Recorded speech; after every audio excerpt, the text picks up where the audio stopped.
গেল 17 তারিখ থেকে প্রবল বর্ষণ ও পাহাড়ি ঢলের কারণে সিলেট ও সুনামগঞ্জের সার্বিক বন্যা পরিস্থিতির আরো অবনতি হয়েছে।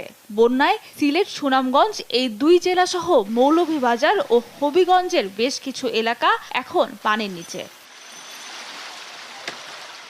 বন্যা পূর্বাভাস ও সতর্কীকরণ কেন্দ্রের নির্বাহী প্রকৌশলী সর্দার উদয় রায়হান বলছেন, আগামী 24 ঘন্টায় দেশের উত্তর পূর্বাঞ্চলের বন্যা পরিস্থিতি স্থিতিশীল থাকতে পারে।